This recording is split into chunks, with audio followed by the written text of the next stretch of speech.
بسم اللہ الرحمن الرحیم۔ السلام علیکم۔ کہانی ہب آفیشیل میں خوش آمدید۔ آج پھر دوستوں میں آپ کے لیے ایک بہت ہی اچھی اور سچی کہانی لے کر آئی ہوں۔ نئے آنے والے دوستوں سے گزارش ہے کہ وہ میرا چینل کو سبسکرائب کریں اور بیل آئیکن کو پریس کریں۔ تو چلیں بڑھتے ہیں کہانی کی جانب۔ پہلی مرتبہ اپنے شہر، ماں باپ، بہن بھائی اور اپنی پیاری دادی جان سے دور جانے کا خیال ستا تو رہا تھا، مگر ایک طرح آزادی بھی تھی۔ ہاسٹل میں رہنا تو میرا بہت پرانا شوق تھا، جو اب میرے اس کالج میں داخلے سے پورا ہونے جا رہا تھا۔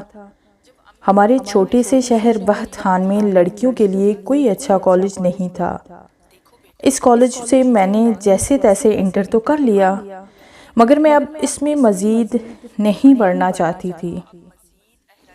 میں نے اس بڑے کالج میں داخلہ فارم جمع تو کروا دیے تھے، مگر ایک سوال سامنے کھڑا تھا، اگر داخلہ ہو بھی گیا تو رہوں گی کہاں؟ میرے امی اور ابو لڑکیوں کی تعلیم کے بہت حامی تھے، اس لیے جب میرا ایڈمیشن ہو گیا تو انہوں نے مجھے ہاسٹل میں رہنے کی اجازت دے دی۔ ابو نے اپنے جاننے والوں کے مشورے کے بعد اس ہاسٹل میں، جو کہ اس شہر کا بہت معزز اور اچھی ریپوٹیشن والا ہاسٹل تھا، میرا رہنے کا بندوبست کر دیا۔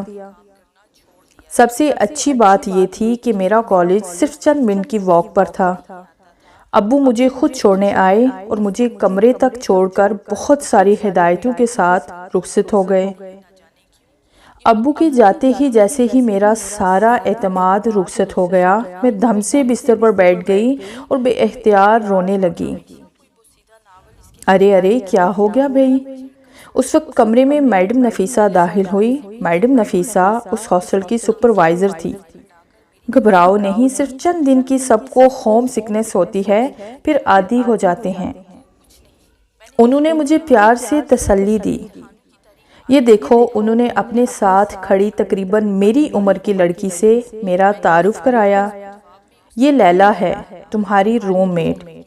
میں نے انتہائی دلچسپی سے لیلا کا جائزہ لیا۔ آخر دن رات اس کے ساتھ رہنا تھا۔ لیلا میری ہم عمر ایک عام دبلی پتلی لڑکی نظر آئی۔ میرے سخت جوش کے جواب میں وہ مسکرائی تک نہیں، صرف اپنا برف جیسا سرد ہاتھ میرے ہاتھ سے بادل نخواستہ ٹکرا کر چھوڑ دیا۔ لیلا بھی آج ہی اس ہاسٹل میں آئی ہے، میڈم نفیسہ نے مجھے بتایا۔ تم دونوں جلدی سے دوستی کر لو تاکہ کبھی بور نہ ہو، نہ ہی گھر والے زیادہ یاد آئیں۔ لیلا نے میڈم نفیسہ کے مشورے پر زیادہ عمل نہیں کیا۔ وہ اپنا سامان اپنی الماری میں سیٹ کرنے لگی۔ اس کی دیکھا دیکھی میں بھی اپنے کپڑے بیگ سے نکال کر الماری میں لگانے لگی۔ دوسرے دن ہمارا کالج شروع ہو گیا۔ لیلا بھی میرے کالج میں تھی، مگر اس کے سبجیکٹس الگ تھے، اس لیے ہماری کلاسز الگ ہوتی تھی۔ چند دن پڑھائی میں لگ کر واقعی میرا دل ہاسٹل میں لگ گیا، مگر لیلا سے میری کوئی خاص بات چیت تک نہیں ہوتی تھی۔ وہ خود تو مجھ سے کوئی بات تک نہ کرتی تھی، بلکہ میری کسی بات کا جواب بھی ہوں ہاں میں دیتی تھی۔ ہر ویکنڈ پر ہاسٹل کی زیادہ تر لڑکیاں اپنے گھروں پر چلی جاتی تھی، مگر کچھ لڑکیاں جن کی تعداد برائے نام تھی، وہ ہاسٹل میں ہی رہتی تھی۔ یہ وہ لڑکیاں تھیں جن کے گھر ہاسٹل سے کئی گھنٹوں کی مسافت پر تھے۔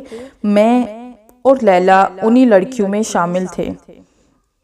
لیلا، تم کس جگہ سے آتی ہو؟ میرا مطلب ہے تمہارا گھر کس شہر میں ہے؟ ایسے ہی ایک ویکنڈ پر جب ہاسٹل آدھا خالی ہو گیا تھا اور میں سخت بور ہو رہی تھی، میں نے لیلا سے سوال کیا۔ وہ نہ جانے کس بوسیدہ کتاب کا مطالعہ کر رہی تھی۔ میرے سوال پر اس نے نظر اٹھا کر مجھے دیکھا۔ کیوں؟ تم کیوں پوچھ رہی ہو؟ مجھے اس جواب کی ہرگز توقع نہیں تھی۔ میں سخت گڑبڑا گئی۔ وہ ایسے ہی بھائی، تم نہیں بتانا چاہتی تو نہ بتاؤ۔ وہ چند لمحے مجھے دیکھتی رہی، پھر منہ ہی منہ میں بڑبڑا کر نہ جانے کیا جواب دیا کہ میں ہاک نہ سمجھ سکی۔ دن تیزی سے گزر رہے تھے۔ میں سخت محنت کرنے کی کوشش کر رہی تھی۔ جی ہاں، کوشش، کیونکہ انٹر میں اچھے مارکس لے آنا تو آسان تھا، مگر اب پڑھائی بہت مشکل ہوتی جا رہی تھی۔ مجھے سخت محنت کرنی پڑ رہی تھی۔ ہمارے اکثر ٹیسٹ ہوتے تھے جن میں میرے نمبر بالکل اچھے نہیں آ رہے تھے۔ کیا کروں؟ کتاب پر نظر جما کر میں نے سوچا، اس طرح تو میں فیل ہو جاؤں گی، لگتا ہے ٹیوشن رکھنی پڑے گی۔ جب امی کا فون آیا تو میں نے امی سے اپنی پریشانی کا ذکر کیا۔ دیکھو بیٹا، امی نے میرے بات کے جواب میں کہا، اپنے گھر کے حالات تم جانتی ہو، تمہارے ابو کی تنہا اب مزید اخراجات کی اجازت نہیں دیتی۔ تمہارے کالج کی فیس، تمہارے ہاسٹل کا کرایہ، یہ سب مل کر اچھا خاصا فگر بن جاتے ہیں۔ اس سے زیادہ بالکل گنجائش نہیں ہے۔ تمہارے دو چھوٹے بہن بھائی اور بھی ہیں، وہ بھی اسکول جاتے ہیں۔ تم خود محنت کرو یا کسی لڑکی سے مدد لے لیا کرو۔ امی کے طویل لیکچر کے بعد تو کسی بحث کی گنجائش نہیں رہ گئی تھی۔ محنت تو میں پہلے سے ہی کر رہی تھی، مگر نہ جانے کیوں جیسے دماغ نے کام کرنا چھوڑ دیا تھا۔ کالج میں ٹیچرز کا سمجھایا ایک لفظ سمجھ میں نہیں آتا تھا، اور لڑکی، کس لڑکی سے مدد لوں؟ میرے روم میٹ تو بات کرنے کی روادات نہیں، نہ جانے کیوں یہ خود پتہ نہیں کیا پڑھتی ہے، کیسے پاس ہوگی؟ اس کو تو میں نے کبھی ٹیکسٹ بک کھولے نہیں دیکھا۔ ہمیشہ کوئی بوسیدہ ناول اس کے ہاتھ میں ہوتا ہے، میں نے چڑ کر سوچا۔ لیلا نے جیسے میری سوچ پڑھ لی، اس نے آنکھیں ناول سے ہٹا کر میری طرف دیکھا۔ کیا ہوا؟ کیا سوچ رہی ہو؟ اس نے پوچھا۔ وہ کچھ نہیں، میں نے جیسے گھبرا کر کہا، امتحانوں کی تاریخ آنے والی ہے اور کوئی خاص تیاری نہیں۔ تمہاری تیاری ہے؟ میں نے اس سے کہا، جس پر جواب میں اس نے ہاتھ میں پکڑا ناول اپنے چہرے کے آگے کر لیا۔ سخت تپ کر میں نے سوچا، بدتمیز، بدلحاظ، شاید اس ناپسندیدہ روم میٹ کی وجہ سے میرا دل پڑھائی میں نہیں لگتا۔ میں نے خود اپنا تجزیہ کیا۔ دوسرے دن میں میڈم نفیسہ کے سامنے کھڑی تھی۔ میڈم پلیز آپ میری روم میٹ تبدیل کر دیں، یا تو میرا روم چینج کر دیں، مجھے کسی اور لڑکی کے ساتھ شفٹ کر دیں۔ مگر کیوں؟ میڈم نفیسہ حیران رہ گئی۔ اتنے ہفتے ہو گئے تم کو اس کے ساتھ روم شیئر کرتے، تو اب اچانک؟ بس میڈم، اب میں اس کے ساتھ مزید نہیں رہنا چاہتی۔ اس کا رویہ ٹھیک نہیں، وہ سخت مغرور ہے، میں نے اصرار کیا۔ مغرور ہے؟ مجھے تو ایسا کچھ محسوس نہیں ہوا۔ میڈم حیران ہوئی۔ اس نے تمہارے ساتھ بدتمیزی کی ہے؟ یہ بات نہیں میڈم، تمیز یا بدتمیزی کیا، وہ تو بات تک کرنا پسند نہیں کرتی۔ حد یہ کہ وہ تو کسی بات کا جواب بھی نہیں دیتی۔ اوہ، میڈم نے گہرا سانس لیا، تو یہ بات ہے۔ دیکھو ثانیہ، تم یہاں پڑھنے آئی ہو، گپیں لگانے نہیں، یا دوستیاں بڑھانے نہیں۔ اگر تمہاری روم میٹ خاموش مزاج ہے تو یہ بہت اچھی بات ہے۔ تم اپنا دل پڑھائی میں لگاؤ۔ جہاں تک لیلا کی بات ہے، اس کا تعلق بہت کنزرویٹو فیملی سے ہے۔ ان کے گھروں میں لڑکیوں کو گھر سے باہر تک نکلنے کی اجازت نہیں۔ اس کے والد کی سختی سے ہدایت ہے کہ لیلا کو کبھی گھر کے کالج کے علاوہ باہر نہ نکلنے دیا جائے۔ یقیناً وہ لڑکیوں کی آپس کی دوستی کے بھی خلاف ہوں گے، اس لیے وہ ضرورت سے زیادہ بات نہیں کرتی ہے۔ مگر میڈم پلیز، آپ مجھے کسی روم میں شفٹ کر دیں، میں بس ضد رہی۔ اوکے ثانیہ، ابھی تو تمام رومز میں لڑکیاں ہیں، پھر بھی اگر کوئی جگہ خالی ہوئی تو میں تمہیں شفٹ کرنے کی کوشش کروں گی۔ وہ مجھے ٹال کر چل گئی۔ میں ٹھنڈی سانس بھر کر رہ گئی۔ اگلے کئی دن اسی طرح گزر گئے۔ کالج میں پڑھائی مشکل تر ثابت ہو رہی تھی۔ لیلا کا سرد رویہ اس طرح برقرار تھا۔ کیا کروں دادی اماں؟ اس دن فون پر دادی سے بات کرتے ہوئے میں جیسے رو پڑی۔ لگتا ہی نہیں میں وہ ثانیہ ہوں۔ ایک دفعہ کا پڑھا ہوا مجھے یاد ہو جاتا تھا۔ اب ساری رات گزر جاتی ہے رٹے لگاتے، مگر صبح ذہن خالی سلیٹ بنا ہوتا ہے۔ میں دادی سے اپنی مشکل بیان کرنے لگی۔ تو فکر نہ کر ثانی، دادی نے مجھے تسلی دی۔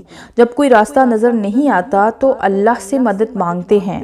نماز پڑھتی ہوں دادی اماں، میں ٹھنکی۔ اچھی بات ہے بیٹا، نماز پڑھا کرو، مگر ساتھ ساتھ ذہن کو کھونے کے لیے اللہ کا کلام بھی پڑھا کرو۔ دادی اماں نے پیار سے سمجھایا۔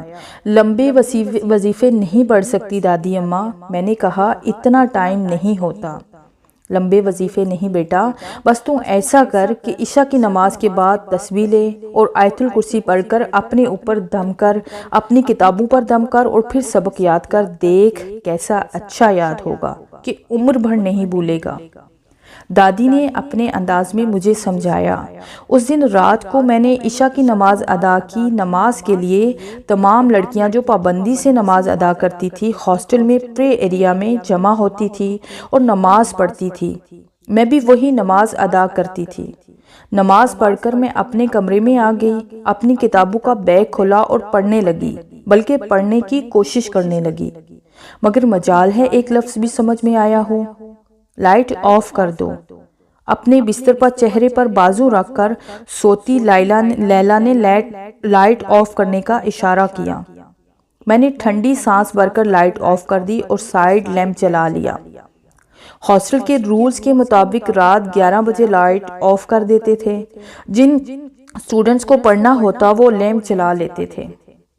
یہ ایک اور مصیبت، میں نے جل کر سوچا۔ خود تو کم بخت کبھی پڑھتی نظر نہیں آتی، اب لیمپ کی مدھم روشنی میں پڑھوں، مگر کیسے؟ ایک لفظ یاد نہیں ہو رہا تھا۔ اچانک مجھے دادی کے الفاظ یاد آ گئے۔ میں نے اپنے پرس سے امی کی دی ہوئی مکہ شریف سے لی ہوئی تسبیح نکالی، سر پر دوپٹہ جمایا اور آیت الکرسی پڑھنے لگی۔ آیت الکرسی تو روز دن میں بھی کئی بار پڑھتی تھی، مگر نہ جانے کیوں رات کو اس پہر لیمپ کی روشنی میں آیت الکرسی پڑھنے میں ایک عجیب سرور آنے لگا۔ چند منٹوں کے بعد لگا میری زبان نہیں، میرا دل میرا رواں رواں ورد کر رہا ہے۔ میری آنکھیں بند ہونے لگی، میرے ذہن سے جیسے بادل جھٹنے لگے۔ میں مکمل انہماک سے آیت الکرسی پڑھ رہی تھی۔ کمرے میں مکمل خاموشی تھی، اتنی کہ پتہ گرے تو آواز آئے، کہ اچانک ایک آواز میرے کانوں سے ٹکرائی، آہ، جیسے کوئی کڑا رہا ہو۔ میں نے گھبرا کر آنکھیں کھولی۔ وہ اس خاموش کمرے میں لیمپ کی مدھم روشنی میں میری روم میٹ لیلا اپنے بیڈ پر دو زانوں بیٹھی تھی، جیسے نماز پڑھنے کے درمیان بیٹھتے ہیں۔ اس کے ہاتھ پیچھے کی جانب مڑے ہوئے تھے اور وہ جیسے کراہ رہی تھی۔ کراہ کیا رہی تھی؟ جیسے غیر انسانی آوازیں لگا رہی تھی۔ میرا دل بند ہونے لگا۔ لیلا کیا کر رہی تھی؟ کیوں کر رہی تھی؟ میں پاگلوں کی طرح چیختے ہوئے باہر بھاگی۔ ہرگز نہیں میڈم، میں اب لیلا کے ساتھ نہیں رہوں گی۔ میری شدید التجا کے جواب میں میڈم نے کوئی خاص رد عمل نہیں شو کیا۔ دیکھو ثانیہ، جب میں نے تمہاری بات نہیں مانی تو تم نے یہ ڈرامہ رچایا ہے۔ مجھے سخت افسوس ہوا۔ ڈرامہ نہیں میڈم، پلیز آپ میرا یقین کریں، میں ایک لفظ جھوٹ نہیں بول رہی ہوں۔ میری آنکھیں آنسو بہانے لگی۔ میڈم نفیسہ چند لمحے مجھے دیکھتی رہی۔ ٹھیک ہے، میں جلد کوشش کروں گی کہ تم کو کوئی اور روم دے دیا جائے جب تک تم اس کمرے میں رہو۔ ہرگز، میں نے گھبرا کر کہا، میں ایک لمحہ بھی وہاں نہیں رہوں گی۔ اس رات جو کچھ ہوا وہ تمہاری آنکھوں کا دھوکہ تھا۔ لیلا اس وقت میڈم نفیسہ کے آفس میں داخل ہوئی۔ لیلا کو دیکھ کر چند لمحے کے لیے میری جان نکل گئی، مگر اس وقت وہ بالکل نارمل ہمیشہ والی لیلا لگ رہی تھی۔ اصل میں بیمار ہوں۔ اس نے شرمندگی سے سر جھکایا۔ مجھے مرگی کے دورے پڑتے ہیں۔ اس نے اتنے عرصے میں پہلی مرتبہ اپنے بارے میں زبان کھولی۔ اصل میں ہمارے گھر کا ماحول بہت سخت ہے، اتنا کہ آپ لوگ تصور بھی نہیں کر سکتے۔ ہمارے یہاں محض معمولی شک پر قتل کر دینا عام بات ہے۔ ہمارے ہاں عورتوں کو اتنا گھونٹ کر دبا کر رکھا جاتا ہے کہ یہاں کی لڑکیاں ایک دن بھی وہاں نہ گزار سکیں۔ میں اپنے بابا کی اکلوتی بیٹی ہوں، وہ مجھ سے بہت پیار کرتے ہیں، اس لیے میں اس ہاسٹل میں آ سکی ہوں، ورنہ تو ہمارے خاندان کی لڑکیوں نے سکول تک کی شکل نہیں دیکھی ہے۔ لیلا کی آنکھوں میں آنسو چمک رہے تھے۔ میں اور میڈم نفیسہ جیسے منہ کھولے اس کی ردات سن رہے تھے۔ میں گاؤں میں جوائنٹ فیملی میں رہتی ہوں۔ میں نے اپنے گھر میں عورتوں پر وہ مظالم ہوتے دیکھے ہیں کہ میں مرگی کی مریض بن گئی ہوں۔ کوئی شور، کوئی حادثہ مجھ سے برداشت نہیں ہوتا، مجھ پر دورہ پڑ جاتا ہے، میرے ہاتھ پیر مڑ جاتے ہیں۔ اوہ، میں نے ٹھنڈی سانس بھری تو یہ بات بھی جس کو میں کہیں اور جوڑ رہی تھی۔ اگر تم کو میری وجہ سے تکلیف ہوئی تو آئی ایم سوری۔ لیلا نے میرے سامنے ہاتھ جوڑ دیے۔ میں نے میڈم نفیسہ کو الگ روم کے لیے منع کر دیا اور لیلا کے ساتھ ہی رہنے لگی۔ مگر اس روز والے واقعے کے بعد اتنا ضرور ہوا کہ لیلا مجھ سے تھوڑی تھوڑی باتیں کرنے لگی۔ کبھی وہ مجھے اپنے خاندان کے مردوں کے بارے بے رحمی کے واقعات سناتی تو اس کے چہرے پر نفرت چھلکنے لگتی۔ میرے خاندان کے مردوں کے لیے قتل کرنا، خون بہانا معمولی بات ہے۔ یہ سب سن کر تو میرے جسم سے جان ہی نکل جاتی۔ میں ویسے ہی بہت ڈرپوک واقع ہوئی ہوں۔ بس جلدی سے یہ وقت گزرے، میں امتحان پاس کروں، اپنے گھر جاؤں۔ بہت دن ہو گئے، گھر گئے، مگر امتحان پاس ہوں تو کیسے؟ پڑھائی تھی کہ مشکل تر ہوتی جا رہی تھی۔ دوسرے دن بھی میرا ایک اہم ٹیسٹ تھا۔ میں کتابیں لے کر بیٹھ گئی۔ لائٹ آف کر دو، لیلا کی آواز میرے کانوں سے ٹکرائی۔ اوفو، میں نے کوفت محسوس کی۔ یہ کیا؟ میرا ٹیبل لیمپ نہیں جلا؟ شاید اس کا بلب فیوز ہو گیا۔ لیلا پلیز تم آنکھوں پر تکیہ رکھ لو، میں نے التجا کی۔ میرا لیمپ آن نہیں ہو رہا ہے۔ تمہیں پتہ ہے میں جلتی لائٹ میں نہیں سو سکتی، لیلا نے گھرا کر کہا۔ میں نے کتاب میں سے نظر ہٹائے بغیر سوچا، گو ٹو ہیل، کوشش کرو لیلا پلیز۔ اوہ، اس کے حلق سے جیسے کسی جانور کی آواز برآمد ہوئی۔ اور یہ کیا؟ میرا دل حلق میں آ گیا۔ لیلا اپنے بیڈ پر بیٹھی مجھے خونی نگاہوں سے گور رہی تھی۔ اس کی آنکھیں اس کی نہیں تھی، ان میں کوئی اور تھا۔ چند لمحے مجھے کھا جانے والی نظروں سے دیکھنے کے بعد اس نے ہاتھ بڑھایا۔ اس کے ہاتھ بڑھتے بڑھتے وہیں بیٹھے بیٹھے اس کا ہاتھ لمبا ہو گیا، یہاں تک کہ سوئچ بورڈ تک پہنچ گیا اور اس نے لائٹ آف کر دی۔ یہ دیکھ کر میں بہت گھبرائی۔